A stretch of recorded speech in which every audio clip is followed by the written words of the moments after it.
The invitation glows under my kitchen lights, its gold embossing catching every ray like a small sun. My fingers trace the raised lettering, but stop cold at the words that slice through my heart. Adults only, 18 plus strictly enforced, no exceptions. I set down the heavy cardstock, careful not to crumple it the way I want to. Next to Camille's wedding invitation sits Jenna's handmade card, covered in silver glitter and teenage earnestness. My daughter spent 3 hours crafting it, each sequin placed with precision, every swooping letter of "Dear Aunt Camille" written in her best calligraphy. The kitchen clock ticks in the silence. 10 minutes until Jenna comes home from school. A car door slams outside. My heart jumps. Footsteps on our front walk, then our porch. The door opens with Jenna's characteristic bang against the wall. "Mom." Her voice carries that breathless excitement only 17 can produce. "Did it come? Aunt Camille's invitation?" I reach for the envelope, but she's already spotted it. Her fingers close around the thick paper before I can hide it away. "Let me see." She pulls out the invitation, eyes bright. I watch her face as she reads, marking the exact moment joy dims to confusion, then understanding. Her shoulders drop a fraction of an inch. She doesn't want me there, does she? The question hangs between us. I flash back 13 years ago to a courthouse where I signed adoption papers for a 4-year-old with wary eyes and a habit of hiding behind furniture. My parents stood against the back wall, their smiles strained. Camille called me in the bathroom afterward. "Are you sure about this?" she'd asked, fingers drumming against her designer purse. Single motherhood is hard enough without complications. I'd squared my shoulders, already protective of the little girl waiting outside. "She's not a complication, she's my daughter." The memory fades. I focus on Jenna now, nearly grown, trying so hard to look unbothered. But I see the slight tremor in her hand as she sets down the invitation. "It's probably easier this way," she says, voice carefully light. "More sophisticated. You know how Aunt Camille is about appearances." 3 years after the adoption, I met Marcus at a fundraiser. He'd walked straight to Jenna, crouched down, and asked about the book she was reading. No hesitation, no awkward glances at me to check if this was okay. Just pure interest in my daughter as a person. At our wedding, Jenna was our flower girl. The photos show her beaming in her mint green dress, and my family standing slightly apart, their smiles fixed. I'd told myself they needed time to adjust. I pick up a pen from the counter. The RSVP card waits, pristine and expecting. My hand doesn't shake as I check, not attending. The scratch of pen on paper sounds loud in our quiet kitchen. Warm pressure on my shoulder. Marcus. I didn't hear him come in. His hand squeezes gently as he reads over my shoulder. My phone buzzes. Mom's name lights up the screen. I silence it without looking. Another buzz. Camille this time, then Brianna. Jenna watches from the doorway, her expression a mix of worry and something else, relief. I open the bottom drawer of our china cabinet, pull out our family photo album. The evidence is there, documented in years of snapshots. Christmas gifts addressed only to Laura and Marcus. Family photos where Jenna stands at the edge, slightly out of frame. Birthday cards that arrived a week late, if at all. Page after page of a pattern I've refused to see. Jenna steps closer, peering at a photo from last Easter. "I remember that day," she says softly. "Grandma kept calling me the girl when she thought I couldn't hear." The RSVP card sits finished on my counter. Such a small thing to carry so much weight. But as I look at my daughter, brilliant, kind, creative Jenna, who deserves so much more than subtle exclusion wrapped in polite excuses, I know this time will be different. My phone buzzes again. The whole family must be burning up the group chat by now. I leave it unanswered. "Want to help me make dinner?" I ask Jenna instead. "Those new pasta you found?" Her smile breaks through, genuine this time. "Can we try the pesto one?" "Of course." I close the photo album, but not before noticing something that makes my stomach clench. The trust paperwork from Grandpa's estate tucked into the back pocket. I'd forgotten about it until now, the careful legal language excluding adopted children from inheritance. Marcus catches my eye. He's seen it too. His jaw tightens, but his voice stays gentle. I'll pick up fresh basil from the store. Jenna pulls ingredients from the cupboard, humming under her breath. She doesn't see the look that passes between her father and me. Doesn't know about one more document in a long line of quiet rejections. But that's about to change. The RSVP card marks more than just a declined wedding invitation. It's my line in the sand, 13 years too late, but finally drawn. The afternoon sun slants through our kitchen window, catching the gold lettering one last time. Such a beautiful invitation, crafted to wound with perfect etiquette. I slide it into our junk mail pile. My phone buzzes yet again. I power it off completely. Mom? Jenna measures pasta into the pot. You okay? I look at my daughter, really look at her. The determined set of her jaw, so like my own. The quiet strength she's built from years of pretending not to notice. The talent and heart that my family has chosen not to see. I'm better than okay, I tell her. And for the first time in years, it's not a lie. Later that same night, the cardboard box weighs more than grief in my arms as I carry it down from the attic. Each Christmas card, each photo, each handwritten note inside catalogs 13 years of subtle wounds. I spread them across our dining room table while Marcus works late, while Jenna sleeps upstairs dreaming of art school acceptance letters. My fingers tremble on the first envelope, postmarked December 2012. To Laura and Marcus, written in mother's perfect cursive. No mention of their granddaughter, though Jenna had lived with me for months by then. I arrange it on the left side of the table. Another card from the following spring. Happy Easter to Laura and Marcus. Jenna had just won the school art contest. I'd called to tell them. They never called back. The pile grows. Year after year of carefully addressed exclusions. A birthday card for me, nothing for Jenna. A graduation announcement for Brianna's son Tommy that arrived 3 weeks after the ceremony. The invitation to the family lake house weekend that somehow got lost in the mail until the day after. My hands shake harder as I unearth the video from last Thanksgiving. I slip it into my laptop, stomach clenching as the scene unfolds. Grandma Barbara cooing over Tommy and his cousins, showering them with attention and pumpkin pie. The camera pans past Jenna, 16 years old, eating alone at the kids' table. No one speaks to her. No one even looks her way. The laptop screen blurs. I blink hard, reaching for the next item. A school essay from Jenna's freshman year. What family means to me. 2 pages about Marcus and me, her art teacher Mrs. Chen, our elderly neighbor Mr. Peterson, who always asks about her latest paintings. Not one word about grandparents, aunts, uncles, cousins. My phone buzzes. A text from Rachel. I've been thinking about Easter. The way Aunt Barbara kept calling Jenna the girl when she thought no one could hear. It wasn't right. I should have said something. I type back, thank you, as another text arrives. Camille this time. Mom says you're being dramatic about the wedding. It's nothing personal against Jenna. We just want a sophisticated event. The words burn like acid. I set the phone face down, turning instead to Jenna's childhood journal I found in the box. The sparkly purple cover has faded, but her careful handwriting remains clear inside. The 15th of October, 2014. Grandma gave everyone matching sweaters for Christmas pictures. She said they didn't have my size.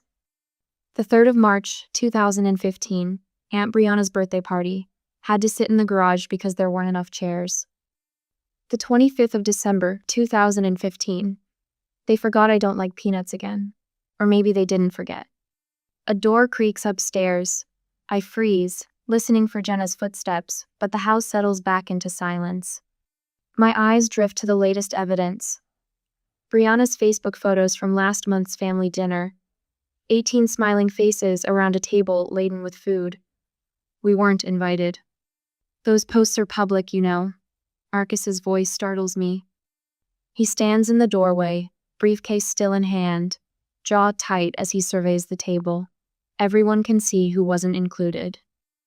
I kept making excuses, I whisper. I told myself they needed time to adjust, that it would get better. He sets his briefcase down, moving to examine a stack of Christmas cards. 13 years is a long time to wait for better. My phone buzzes again. Mother's name lights up the screen. Your father says you're not welcome for Christmas if you skip the wedding. Don't throw away family over pride. Pride. As if protecting my daughter were nothing more than vanity. A new email notification pops up. From Brianna, sent to the entire extended family. Laura's latest drama. She's always been attention-seeking, but this is a new low. Camille's wedding isn't about her or her. I can't read the rest. My finger hovers over the delete button when another email arrives. From Aunt Dorothy, the family outcast who married beneath her station and adopted a son in the 1980s. I saw what they did to you at Easter, what they've been doing all along. It drove me away 30 years ago. The pattern doesn't change unless someone breaks it. The words hit like a physical blow. I scroll through years of family photos on my phone, seeing the pattern with fresh eyes.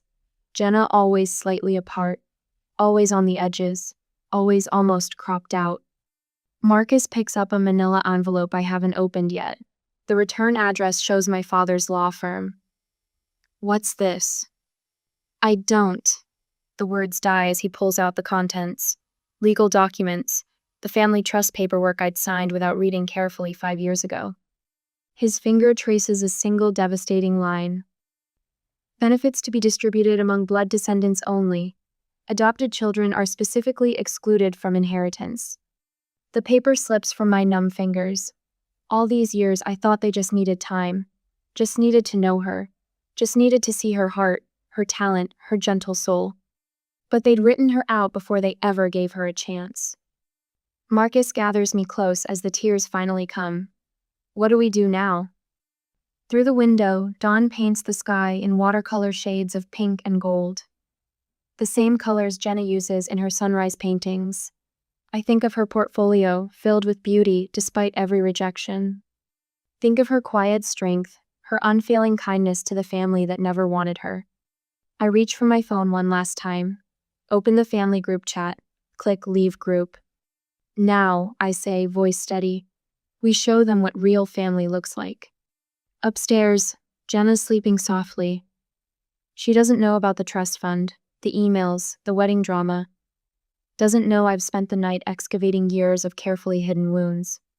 But she knows she's loved, and maybe that's the only inheritance that matters. A week after the wedding, Camille's wedding photos scatter across my Facebook feed like confetti. Her perfect smile, the cathedral veil, the family gathered close minus us. The absence speaks volumes. I close the laptop and push it away. My phone buzzes. 3 new messages from Mom about Christmas plans. I let them sit unread next to the 15 others from the past week. The grandfather clock in our hallway, a wedding gift from my parents, ticks away the December afternoon. Laura? 15 minutes after the message, Mom's voice rings through the front door, followed by the unmistakable rattle of her key in the lock. I forgot she still has one from last year's renovations. I brought the decorations. She bustles in, arms laden with storage bins marked Christmas in her precise handwriting. The same bins we've used for hosting family Christmas dinner the past 12 years. Her face glows with determination as she sets them down.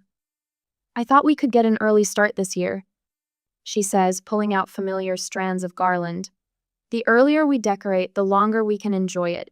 Remember how magical it looked last Christmas? I steady my hands against the kitchen counter. We won't be needing those, Mom. What do you mean? She pauses, a glittery ornament dangling from her fingers. Of course we need them. You're hosting Christmas dinner, just like always. No. The word comes out softer than I intended. I clear my throat and try again. We've made other plans this year. The ornament slips from her grasp, bouncing once on the hardwood floor. But you always host Christmas. Not anymore. Mom's lips press into a thin line. This is about the wedding, isn't it? You're punishing all of us because Camille wanted an adults-only reception. No. I walk to my office and return with a manila folder I've been compiling. Set it on the counter between us. This is about 13 years of treating my daughter as less than family. Her eyes fix on the folder.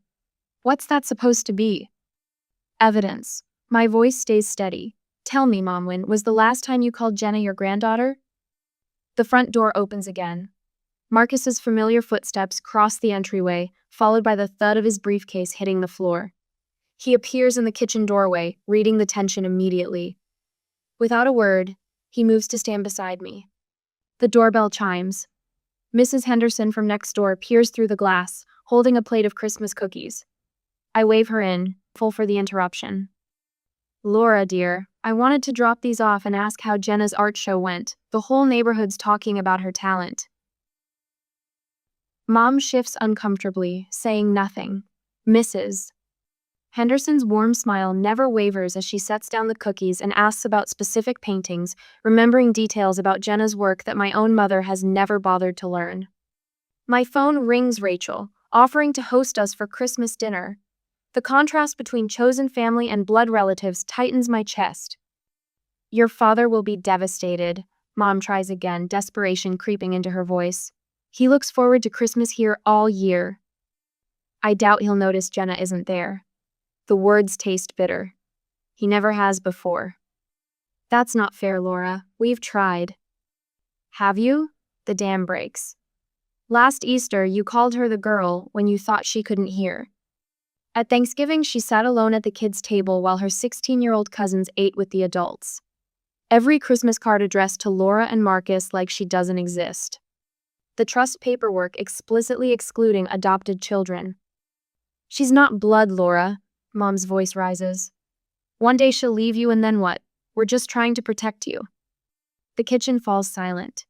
Even the grandfather clock seems to hold its breath. Please leave. I walk to the front door, hold it open. Don't come back until you can respect my daughter. Mom's hands shake as she gathers her coat. You're making a terrible mistake. The door closes behind her with a soft click. I lean against it, tears finally breaking free. Marcus's arms wrap around me as I sob. Mom? Jenna stands in the hallway, backpack still slung over one shoulder. Her eyes are bright with unshed tears. How long have you been there? I ask. Long enough. She drops her backpack, moves closer. I never wanted to come between you and your family. I pull her into our embrace. You are my family, the only one that matters. That evening, I write the email I've been drafting in my head for weeks. No accusations, just facts, dates, events. A clear pattern of exclusion spanning 13 years. Marcus reads it over my shoulder, suggesting only minor edits to keep the tone neutral. Next, I design our Christmas card. Just the three of us, smiling in front of our fireplace. The Matthews family, printed in simple gold text. My phone lights up with a text from Brianna. Mom told us what happened. You've gone too far this time. Moments later, an email notification. Brianna has sent a message to the entire extended family. My cursor hovers over it before I click. The words fill my screen, each sentence designed to turn the family against us. The final line burns. You'll regret choosing that girl over your real family. I close the laptop, look at the Christmas bins still sitting untouched by the door. Tomorrow, we'll unpack our own decorations, the ones Jenna and I have collected over the years. We'll make new traditions with people who love her. The grandfather clock strikes 9. I unplug it, silencing its judgmental ticking. Time to let go of old obligations and embrace the family we've chosen. The next morning, my fingers hover over the keyboard, cursor blinking in the empty email draft. Through my office window, morning sunlight catches the frost on bare branches. The house is quiet. Jenna at school, Marcus at work. Just me and the weight of 13 years pressing against my chest. Subject line, to anyone who wants the full story. I open the folder beside my laptop, photographs and documents arranged in careful chronological order. The first photo shows 4-year-old Jenna at the courthouse, her small hand gripping mine. My parents stand stiffly against the back wall, their smiles not reaching their eyes. I type the date, then list the facts without embellishment. First family photo after adoption. Notice positioning of participants. Photo after photo, document after document. Each one a piece of evidence I can't unsee now that I've finally allowed myself to look. Christmas cards addressed only to Marcus and me. The trust paperwork with its careful legal language excluding adopted children. Family photos where Jenna stands at the edges, half cropped out of frame. My phone buzzes. Brianna. I silence it without looking and keep typing. Marcus finds me there hours later, still crafting each sentence with surgical precision. He reads over my shoulder, his hand warm on my back. Maybe add the Easter incident, he suggests quietly. When your mother told Jenna the egg hunt was just for real grandchildren. I add it to the list, my hands steady now. No accusations, just facts. Dates. Quotes. Photos. The truth written in black and white. The next morning, Brianna appears at my office door, her heels clicking against the tile floor. We need to talk sense into you, she announces, not bothering with hello. Do you know Mom hasn't slept since Christmas? I continue typing my report, letting her words wash over me. The gentle tapping of keys fills the silence between us.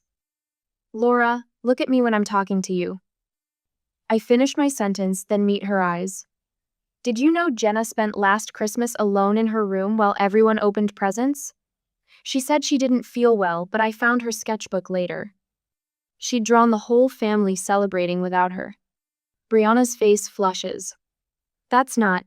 You're twisting things. I have the drawing if you'd like to see it. She leaves without answering, her heels striking the floor like ammunition. That evening, my father calls. Your mother is beside herself about Christmas, he says, his voice heavy with disapproval. 30 years of tradition, Laura. 30 years. How many times did you call Jenna your granddaughter in those 30 years, Dad? The silence stretches between us until he hangs up. I send the email just before midnight. 6 pages of carefully documented evidence spanning 13 years of subtle exclusion. No accusations, no emotional appeals, just the quiet power of truth. The responses begin immediately. Aunt Dorothy calls, her voice thick with tears. They're furious with me for taking your side, she says. But someone had to say it. What they've done to that child. Camille's text arrives next. You're tearing the family apart over nothing. I write back one sentence. Nothing is exactly how you've treated my daughter for 13 years. The family splinters like ice in spring in the following days. Cousin Rachel stands up at Christmas dinner. I hear about it later from Aunt Dorothy. What you've done to Jenna is shameful. She tells them all. Every single one of you who looked the other way. Uncle Robert sends a private message. We adopted James in 1982. I watched the same thing happen. I should have spoken up sooner. More messages trickle in. Brianna's husband calls to apologize for her behavior. My father runs into Marcus at the hardware store, both men studying paint samples with fierce concentration to avoid speaking. Christmas dinner was strained, according to the family gossip network. Empty chairs where we should have been. Questions about our absence that couldn't be smoothed over with the usual excuses. My mother tells the neighbors we're going through a phase. But I see their sideways glances when she walks past. They've all seen Jenna grow up on our street, watched her shovel their driveways and sell Girl Scout cookies. The math isn't hard to do. A week after New Year's, the first attempt at reconciliation arrives. Camille's text, I didn't mean to hurt Jenna's feelings. My father's voicemail, this has gone on long enough. My mother sends a generic gift card for Jenna, the first acknowledgement of her existence as a grandchild. The envelope sits unopened on our counter. Brianna suggests a family meeting to clear the air. Her tone implies we're being difficult by refusing. I send the same response to each overture. Acknowledgement is not the same as respect. Our Christmas with our chosen family fills the house with genuine warmth. Jenna's art hangs proudly in the local gallery's youth showcase. Marcus gets a promotion at work, and we celebrate without the weight of family obligations pressing down on our joy. I feel lighter than I have in years. The freedom of finally speaking truth sits in my chest like sunlight. Then the invitation arrives. Heavy cream cardstock, formal calligraphy, a family intervention masquerading as reconciliation. I recognize it for what it is. Their final attempt to force us back into old patterns, to restore the comfort of our silence. I want to go with you, Jenna says, watching me read it. I want them to see who I really am. I study my daughter's face, the quiet strength there, the artist's eye that has documented every subtle rejection in lines and colors. She's never been the victim they wanted her to be. Never been the outsider they tried to make her. Okay, I tell her. We'll go together. She smiles, and I see the future reshaping itself around her certainty, around our truth finally spoken aloud. The invitation sits on my desk, its formal script catching the morning light. But this time, the golden letters hold no power to wound. We've already chosen each other. Everything else is just details. I pick up my phone and text our response. We'll be there, all of us, together. The next week at the family gathering, the parlor walls press in around me as I sit rigid on Mother's antique sofa, the one she inherited from Grandma Rose. Across from me, my family assembles like a jury, Mother perched in her wingback chair, Father standing with one hand on its curved back, Camille and Brianna flanking them on the love seat.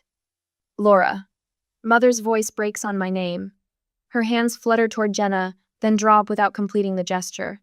We need to talk about what you're doing to this family. Beside me, Jenna's portfolio rests against her leg, its leather surface cool under my palm. She sits tall, shoulders straight, chin lifted. At 17, she looks more composed than I ever managed at twice her age. What I'm doing? The words taste bitter. That's an interesting way to phrase it. Father's fingers tighten on the chair back. You've always had a flair for drama, Laura, but this tantrum has gone far enough. Camille leans forward, designer bracelet catching the afternoon light. The wedding was nothing personal against Jenna. You know how these events are. There are rules, expectations. Right. Brianna's voice drips acid. But you've always had this victim mentality. Everything has to be about you. Mother dabs at her eyes with a monogrammed handkerchief. All our holiday traditions destroyed. Your father can't sleep. I barely eat. Is that what you wanted? I let the accusations wash over me, noting each one like entries in a ledger.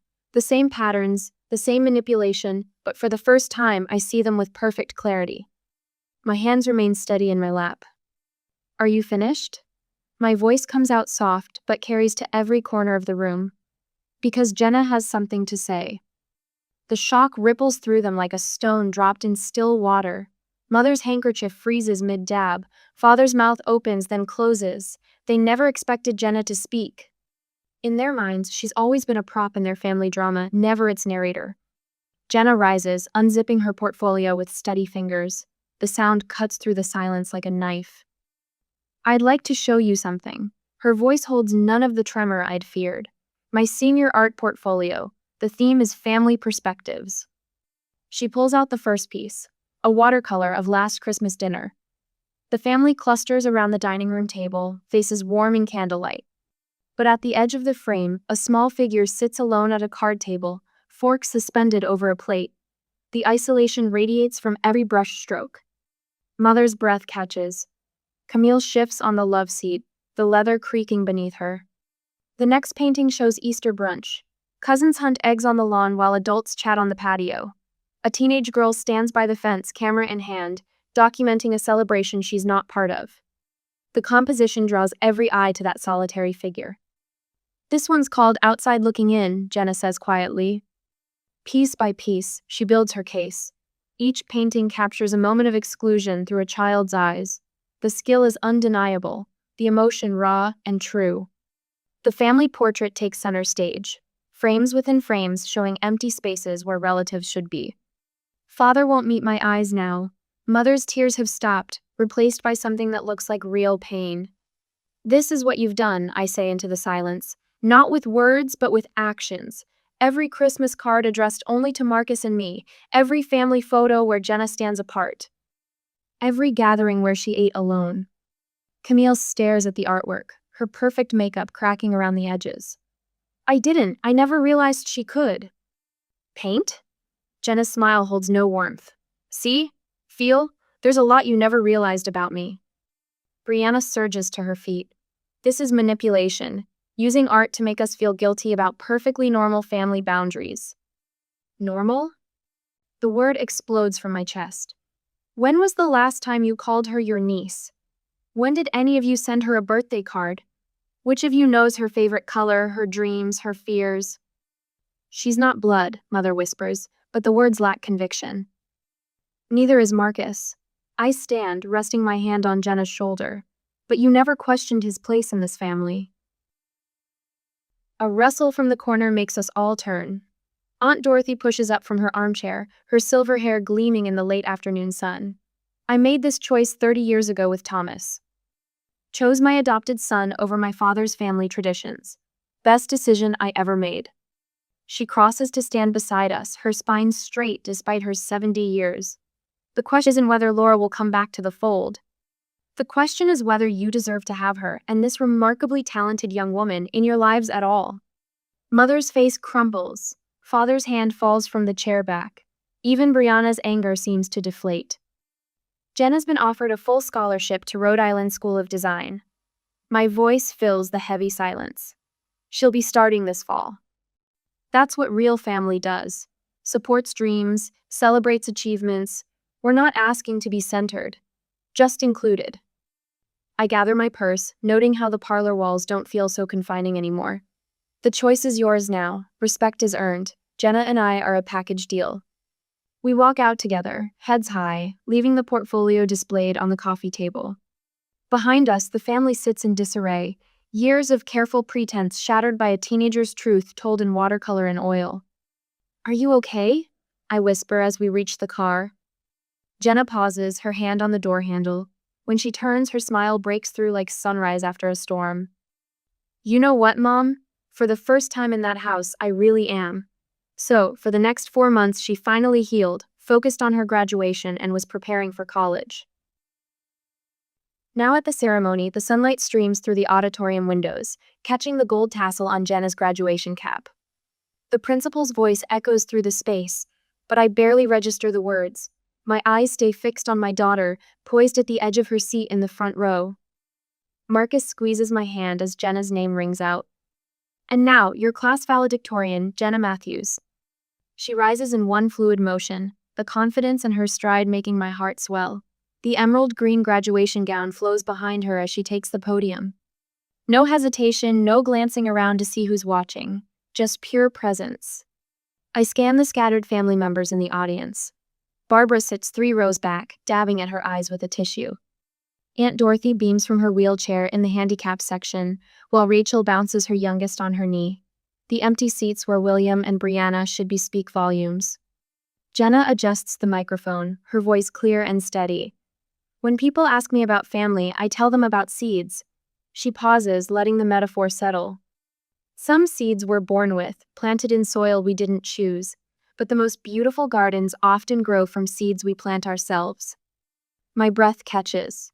Marcus's arm slides around my shoulders. My mother taught me that family isn't about whose blood runs through your veins. It's about who shows up, who sees you, who chooses you again and again, even when it's hard. Barbara shifts in her seat. I remember her voice last week, hesitant on the phone. Laura, I'd like to contribute to Jenna's art school expenses. If you'll let me, a peace offering, decades late but sincerely given. I say I'll think about it, and she nods only. It's time to celebrate. After the ceremony, we gathered at Bellini's restaurant, the same place we celebrated when Jenna won her first art competition at 12. The familiar scent of garlic and basil wraps around us like a warm blanket. Dorothy holds court at the head of the table, her silver hair catching the light from overhead chandeliers. To seeing people for who they truly are. She raises her glass, eyes twinkling, and the courage to stand by them. Camille arrives halfway through the appetizers, clutching a wrapped package. Her designer dress looks out of place among our casual celebration. I found this at an art supply store, she says, setting it beside Jenna's plate. The clerk said it's what serious artists use. Jenna opens it slowly, a set of professional oils in rich, vibrant colors. Thank you, Aunt Camille. Simple words, but genuine. Barbara watches the exchange, then pulls out an envelope. I have something too. Her hands tremble slightly as she slides it across the table. For your dorm room at Waverly. Inside lies a check that makes Jenna's eyes widen. But it's the card that brings tears, the first one Barbara has ever signed, Love, Grandma. Our neighbor Mrs. Chen arrives with her signature almond cookies, the ones she's been bringing to every Matthews family celebration since Jenna was 5. Rachel's kids cluster around Jenna, showing off the friendship bracelets she taught them to make last summer. The restaurant fills with stories. Mrs. Chen describing how Jenna helped repaint her fence, Rachel's oldest reminding everyone about the time Jenna let him be her assistant at the community art fair. Real memories, not polite fictions. Later, after we got home, in Jenna's bedroom, cardboard boxes waited to be filled for college. Art supplies, clothes, photos of chosen family scattered across her desk. I fold another shirt, trying not to think about how quiet the house will be in September. Mom? Jenna's voice pulls me from my thoughts. She holds up a framed photo, the three of us at the beach last summer, salt wind in our hair, genuine smiles caught mid-laugh. Remember what you told me when I was little? She asks. About how some people walk into our lives by accident but stay on purpose? I nod, throat tight. You didn't just adopt me, she says softly. You showed me what a real family looks like, how to build it, how to keep it. She tucks the photo carefully between sweaters in her suitcase. I'm taking that lesson to college with me. Barbara's check sits on Jenna's desk, next to acceptance letters and scholarship offers. A bridge, maybe, to whatever comes next. William's silence remains a wound, but no longer a defining one. The next morning, Jenna hugs me tight in the driveway, car packed for freshman orientation. I'm not going anywhere, she whispers. Not really. I watch her pull away, Marcus's arms steady around my waist. The garden we've grown spreads out before us, not perfect, not traditional, but blooming all the same. Built from seeds we chose to plant, nurtured by hands that wanted to tend them. Some might call it letting go, but standing here, watching my daughter drive toward her future, I know better. This isn't an ending at all. It's what happens when love takes root, when family becomes a choice instead of an obligation. When you finally understand that the most precious bonds aren't the ones you're born with, they're the ones you build day by day, choice by choice, until they're strong enough to weather any storm. We didn't lose a family. We grew a better one. I freeze mid-step in the church hallway, my cousin Vanessa's words hanging in the air like a physical blow. $15,000 for a wedding gift? You're such an amazing sister. The gift card in my purse suddenly feels like a brick against my hip. $5,000, 2 months of careful saving, budgeting lunches at my desk, canceling my weekend getaways. My fingers curl instinctively around the strap of my handbag. Vanessa turns, her champagne glass tilting precariously as she spots me.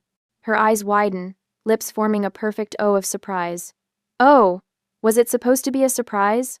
My PR training kicks in before my emotions can betray me.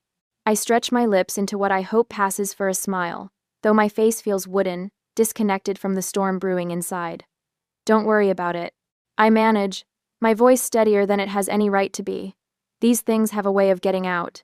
Vanessa smiles, relieved, and squeezes my arm. Still, what a generous gift. Maya is so lucky to have you. The world narrows around me as I nod, murmur something appropriate, and continue down the hallway on suddenly leaden legs. 15,000. Not 5. 15. The bathroom door feels impossibly heavy as I push through it, locking myself in the farthest stall. My hands shake violently now, no audience to perform for. I fumble with my phone, pulling up my bank app.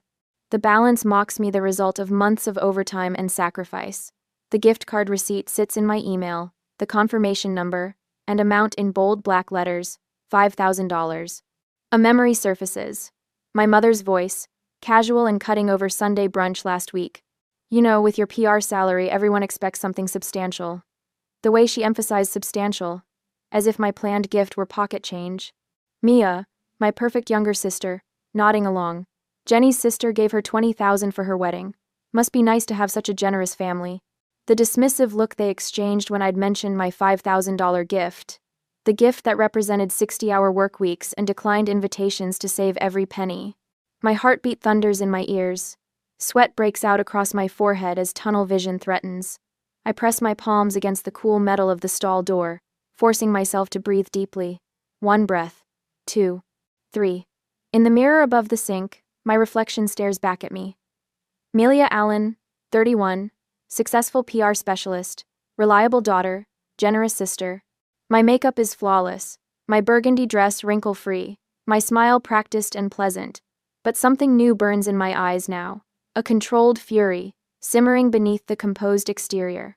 I reach into my purse and remove the gift card from its elaborate wrapping, the silver ribbon I'd spent 20 minutes perfecting now crushed between my fingers. 15,000. They'd told everyone I was giving 15,000. This isn't the first time. Images flash through my mind.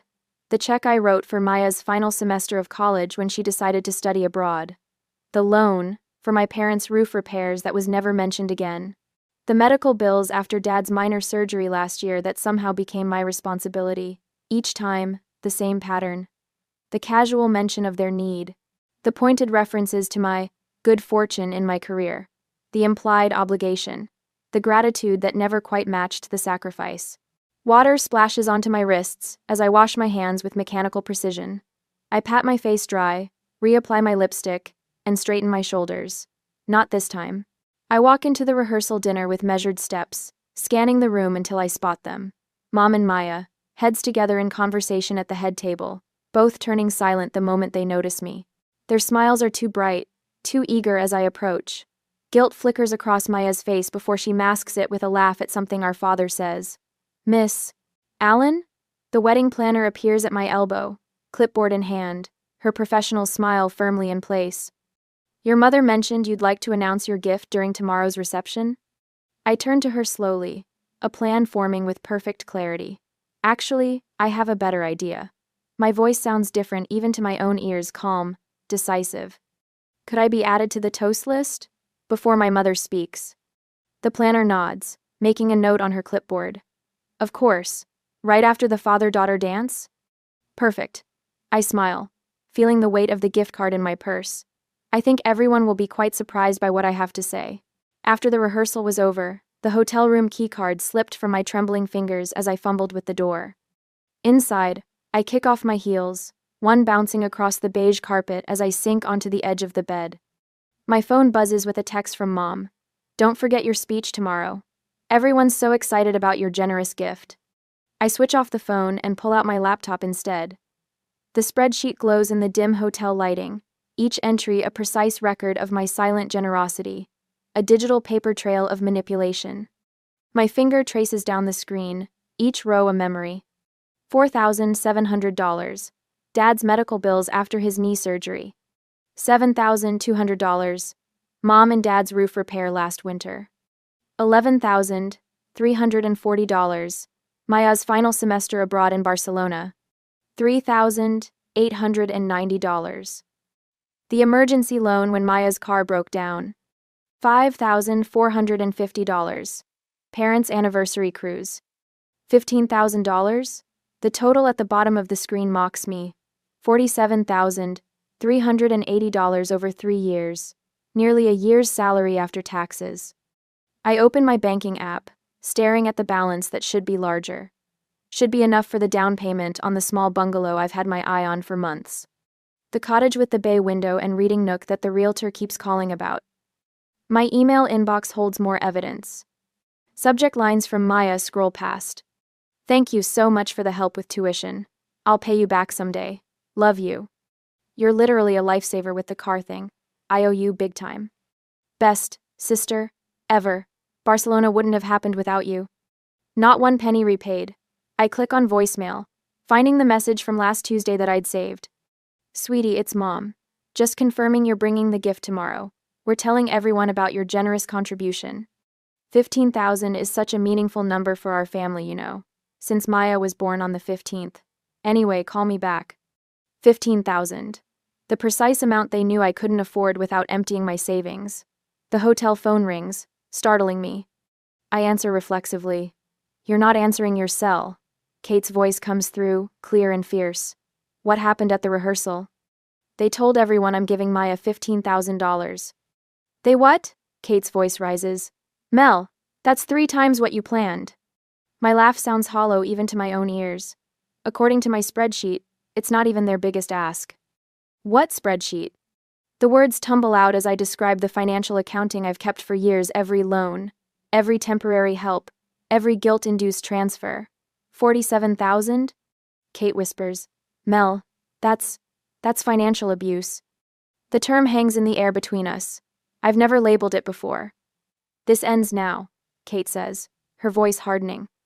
They've been using you as their personal ATM for too long. It's not that simple.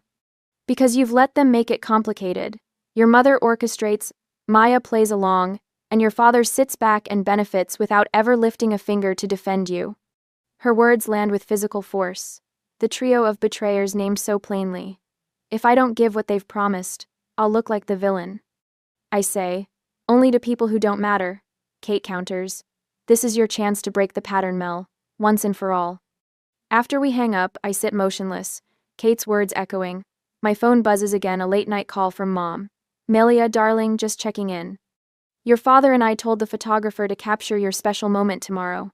Everyone's so excited about your generosity. Mom, I never agreed to $15,000, I say quietly. A pause.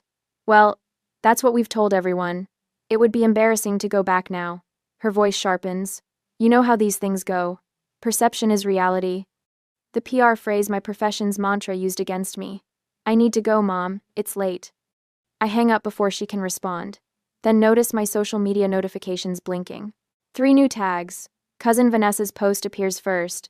So proud of my cousin Amelia Allen for her incredible $15 wedding gift. Family goals. Best sister ever. 23 likes already. My stomach knots. The trap is complete. Back out now and I'll look cheap. Ungrateful. Selfish. The narrative already written against me. I pull out the hotel stationery and begin drafting. Cross out. Redraft. The words need to be perfect. Not angry, not bitter, just honest. I call the DJ directly, confirming my place in the toast lineup. Next, I retrieve the thick leather photo album from my suitcase. I spent weeks collecting these pictures, Mia and me building sandcastles at Cape Cod, making snow angels in the backyard, hiking with Dad at the Grand Canyon. Real memories, not monetary value. Inside the cover, I write, money disappears, furniture breaks, but these memories are our true inheritance. I run my finger over the inscription, then close the album firmly. For the first time in years, I feel something unfamiliar settle over me. Not anxiety about disappointing them. Not resentment over their manipulation. Something cleaner, sharper. Clarity. I place the photo album on the nightstand and turn off the light. Tomorrow, I'll give a gift worth more than $15,000, the truth.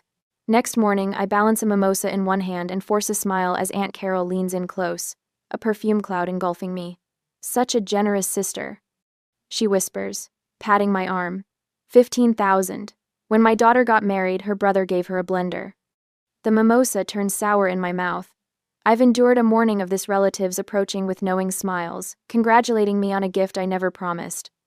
Each comment drops like a stone in my stomach, building a wall of resentment I can barely contain behind my practiced PR smile. Across the breakfast table, Mom catches my eye and raises her glass in silent approval. Next to her, Maya laughs at something her maid of honor says, both of them stealing glances my way. The maid of honor corners me by the breakfast buffet minutes later. I heard about your amazing gift. She gushes, loading her plate with cantaloupe. You're setting such a high bar for the rest of us. I could barely afford the bachelorette weekend. I nod, reaching for a strawberry to give my hands something to do. Family is important. The words taste hollow, rehearsed. How many times have I repeated that phrase while writing checks? How many vacations canceled, promotions celebrated alone in my apartment because the money went to someone else's needs? At the hair salon, Mom holds court among the bridesmaids, her voice carrying across the room. My Melina always comes through for family. Always. The stylist twists my hair too tight, making my eyes water. Or maybe it's the weight of expectations crushing me from all sides. The wedding planner appears at my elbow as the stylist finishes, slipping me a folded note. From your mother, she whispers before disappearing into the controlled chaos of pre-wedding preparations. I unfold it with trembling fingers. Your announcement right after father-daughter dance. Perfect timing for maximum impact. My lungs constrict. She's choreographed this entire performance, my role reduced to opening my wallet on cue. I crumple the note in my fist, feeling something crack inside me. Not my resolve. My silence. Back in the bridal suite, I reach for the photo album I brought for Mia. Flipping through childhood pictures last night, I'd found an unexpected gift, the memory of who I used to be. There's 10-year-old me, skinny arms crossed, standing between Maya and a neighborhood boy who'd made her cry. My chin jutted forward, eyes flashing. I'd forgotten that girl existed, the one who spoke her mind before she learned to swallow her words with her pride. Another photo slips out. Grandma Allen holding both of us on her lap, her silver hair catching sunlight. Her voice echoes in my memory. Honesty is the only gift that never breaks, Melly. Remember that. I touch the image, feeling the truth of it burn through my fingertips. My silence hasn't protected anyone, it's only enabled years of taking, of expectations that grow with each unspoken surrender. The bathroom door swings open, and Mom appears in the reflection behind me. Our eyes meet in the mirror, her perfectly lined lips tightening at the corners. There you are. Everyone's waiting. She closes the door, blocking the exit. I've told everyone about the 15,000, Melia. Don't embarrass us. The words hang between us. The first time she stated the lie directly to my face. I turn slowly, photo album clutched to my chest like armor. I never agreed to that amount, Mom. Her shoulders stiffen, surprise flickering across her face before hardening into something colder. Don't be difficult. You make more than enough to spare it. Family comes first. Yes. The word comes out stronger than I expected. Family does come first. That's why I'm doing this. Doing what? Suspicion narrows her eyes. I move past her toward the door, being honest. My phone buzzes with a text from Kate. Whatever happens, I'm proud of you. Truth is always right. The photographer captures me in the hallway, camera clicking at my expression. Whatever he sees makes him lower the lens and nod with something like respect. That's a keeper, he murmurs. Uncle William passes me on the way to the ceremony, his weathered hand squeezing my shoulder. Stand tall, Melia, he says quietly. Some storms need to break. He's always seen through the family dynamics, recognized the undercurrents while everyone else admired the surface. His support steadies me as I approach the DJ's table and hand over my revised speaking card. Before the mother of the bride, I say firmly. It's a surprise. The DJ studies my face, then nods. Got it. The ceremony passes in a blur of white lace and promises. I stand beside my sister, holding her bouquet, wondering if she sees the irony I've been holding things for her all our lives. The reception begins with champagne and laughter. Across the room, Mom straightens Dad's tie, whispering in his ear. She's radiant in her mother of the bride glory, accepting compliments and directing servers with practiced efficiency. Every few minutes, her eyes find me, making sure I'm still in place for my assigned role. The father-daughter dance concludes with applause. Mom begins moving toward the microphone, her path clear in her mind. But the DJ's voice cuts through the settling quiet. And now, before we hear from the mother of the bride, Melia Allen would like to say a few words. Mom freezes mid-step, her champagne glass tilting dangerously. Her head swivels toward me, eyes widening with alarm. I rise from my seat, legs steady beneath me. The room falls silent as I approach the microphone, feeling the weight of expectation and confusion ripple through the crowd. My heartbeat drums in my ears, but my hands remain still, no longer trembling. For the first time in years, I recognize myself not the agreeable daughter, not the reliable ATM, but the girl in that photograph who knew how to stand her ground. I take the microphone, meet my mother's stunned gaze across the room, and smile, not the practiced PR smile, but something real and unflinching. Behind Mom, Dad shifts uncomfortably in his seat.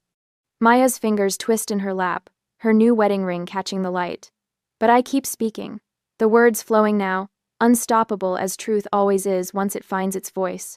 The wedding reception buzzes with energy, crystal glasses clinking, silverware tapping against china plates, the low murmur of conversation hanging in the air like perfume. David's arm remains wrapped around Maya's waist, both of them watching me with expectant smiles that don't quite reach their eyes. I've thought a lot about my gift to my sister today. I begin, my voice carrying across the ballroom with surprising steadiness. Mom leans forward in her chair, nodding encouragement, already rehearsing her follow-up announcement in her mind. I can practically see the words forming behind her eyes. $15,000 from my generous daughter. My gaze locks with hers, and I hold it a beat longer than comfortable. A flicker of uncertainty crosses her face. Money can be spent, I continue, running my thumb along the edge of the microphone. Furniture can break. The photo album rests against my hip, hidden by the tablecloth. But love and truth last forever. Mom rises halfway from her seat, her champagne glass abandoned. The DJ, bless his soul, after our earlier conversation, subtly steps between her and the microphone stand. Maya's smile falters as she glances from me to Mom, then back again. Her fingers tighten around David's sleeve. Dad shifts in his chair, suddenly fascinated by the pattern on the tablecloth. He won't meet my eyes. Never has when it matters. Instead of a number, I say, my voice gaining strength with each word, I want to give my sister a blessing. Build your marriage on honesty, not on forced sacrifice. A ripple moves through the crowd, raised eyebrows, exchanged glances, small nods of recognition. Aunt Judith, who watched Mom manipulate me into paying for Maya's study abroad program 3 years ago, leans toward Uncle William with a whispered comment. William's eyes meet mine with quiet approval. The truth has been hiding in plain sight for years, visible to anyone willing to see it. Family isn't measured in dollars, I continue, even as Mom attempts to edge around the DJ, her smile stretched so tight it might crack her foundation. The growing applause drowns her protests as she tries to interrupt. It's measured in moments of authentic connection. I reach beneath the table and lift the album, its burgundy leather cover catching the light from the chandeliers overhead. This album contains our shared history, the real wealth of family. Walking toward Maya, I feel strangely weightless. The pressure that's lived between my shoulder blades for years, the constant responsibility of being the family ATM dissolves with each step. I open the album to the first page. Maya, age 7, and me, age 10, arms wrapped around each other at the lake house, before college tuition and roof repairs and medical bills. Before the calculations and manipulations. Before love came with a price tag. Remember this? I ask, my voice soft now, meant only for her. You were afraid of the water, and I taught you to float on your back. A tear slips down Maya's cheek, smudging her carefully applied mascara. Shame and recognition flicker across her face as she accepts the album with trembling hands. I hope you and David fill it with honest moments and true happiness, I say, squeezing her fingers before stepping back. That's worth more than any dollar amount. The photographer captures the moment, Mia's tear-streaked face, the album clutched against her sequined bodice, my straight-backed posture as I return to my seat. It's not the money shot Mom planned, but it's honest. Applause swells around us, louder than I expected. Uncle William is the first to stand, followed by Kate at the back table, then Aunt Judith, and soon half the room. Not standing for me, exactly, but for the audacity of truth over practiced family performance. Mom remains seated, her body rigid with fury barely contained behind her social smile. Dad pats her hand absently, his gaze fixed somewhere over my left shoulder. Later, guests approach with genuine appreciation. Mrs. Robertson, Mom's bridge partner for 20 years, squeezes my elbow. About time someone in this family spoke honestly, she murmurs, loud enough for Mom to hear from 3 feet away. Mia finds me by the cake table, the album tucked under her arm. Her makeup has been hastily repaired, but her eyes remain red-rimmed. You made me look terrible, she whispers. But there's no real heat behind it. No, I correct her gently. I gave you the chance to be better. I gave you the chance to be better. Maya glances toward our mother, who stands surrounded by a circle of relatives, her hands moving in short, sharp gestures. Damage control in full swing. Eleanor intercepts me as I slip away from the crowded dance floor. Her fingers curl around my wrist, manicured nails digging into my skin. You've humiliated us in front of everyone. She hisses, her smile fixed for any watching guests, while her eyes flash with cold fury. That speech. That photo album. What were you thinking?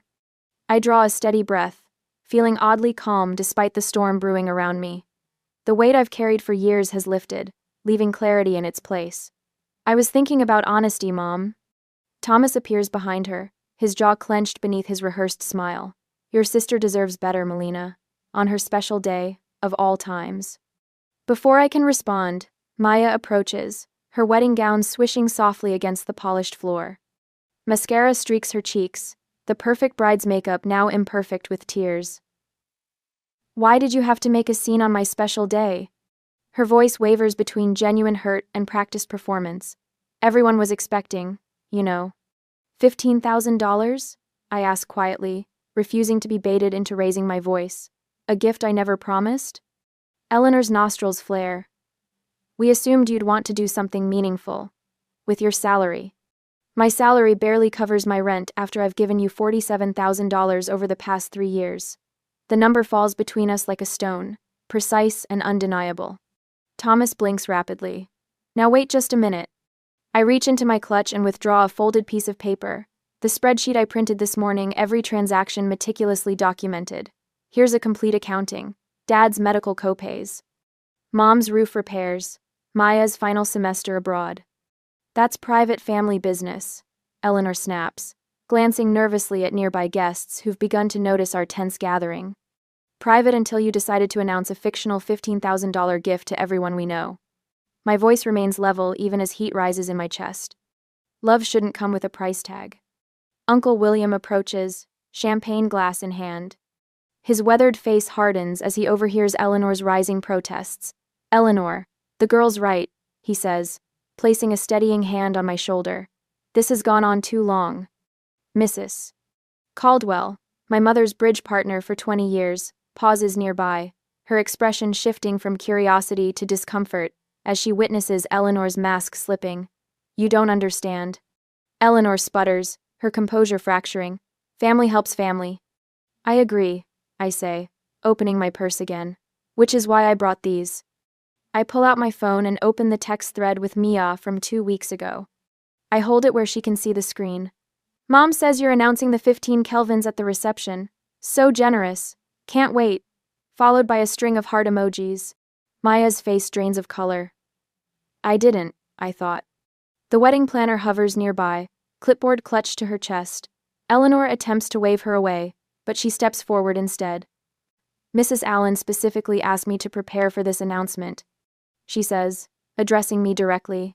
She gave me the exact figure and requested it be highlighted during the parent toasts. I was just trying to make your sister's day special. Eleanor's voice rises, drawing more attention. At my expense, again. The words taste different now, not bitter, but truthful, necessary. Maya stares at the phone, then at the photo album I'd given her earlier. She opens it slowly, fingers tracing over childhood photos. Melia, age 10, standing protectively beside 7-year-old Mia on the first day of school. Teenage Melia helping Maya with science fair projects while their parents beamed for the camera. Her eyes lift to Eleanor, something new dawning in them, understanding, perhaps. Or recognition of a pattern she'd benefited from without questioning. Mom? The single word carries weight. A question loaded with decades of unexamined family dynamics.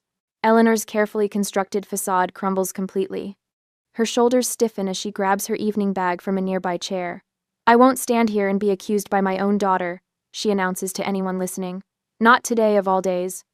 She storms toward the exit, heels clicking sharply against marble.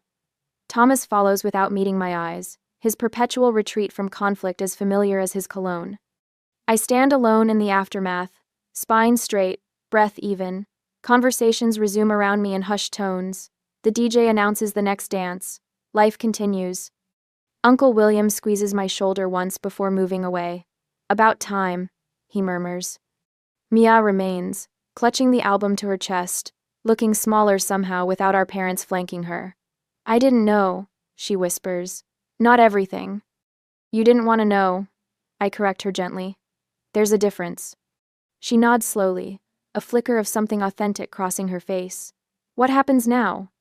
I look around at the beautiful reception, the flowers that cost more than my monthly rent, the open bar and lavish buffet. The life we've all pretended we could afford.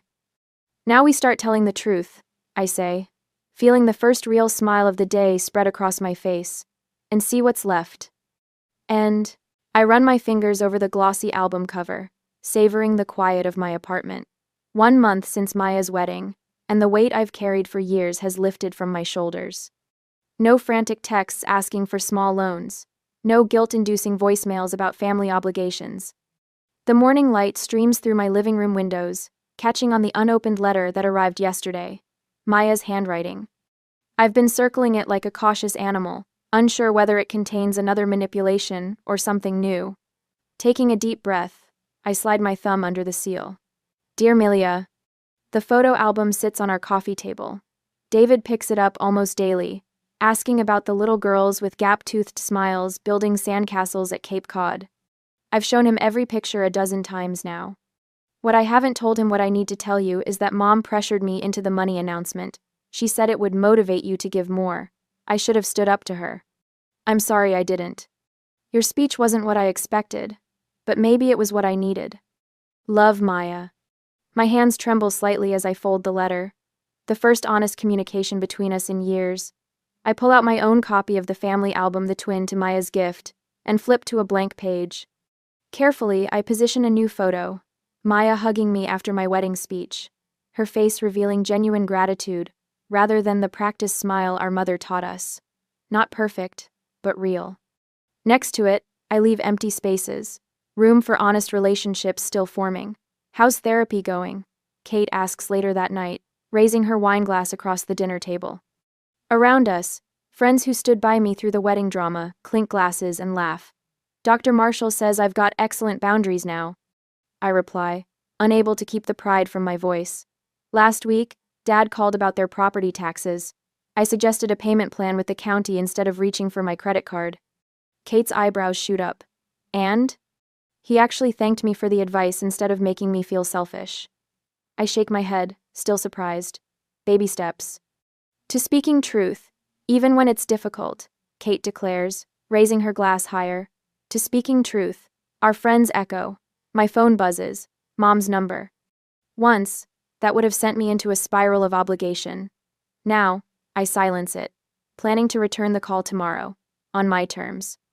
When Jen, a coworker, mentions her parents' expectations about helping with her brother's college tuition, I share my experience without preaching. The relief in her eyes when I validate her discomfort reminds me of my own journey. Later that week, my phone rings during lunch. Melia. My mother's voice sounds different, less commanding. I've been thinking about what happened at the wedding. I wait, fork suspended. I never saw how much pressure we put on you. She continues, the words clearly difficult for her. The money, the expectations. I think I convinced myself it was normal. Thank you for saying that, I respond, carefully measured. I'm open to building something new, based on respect. A pause. I'd like that.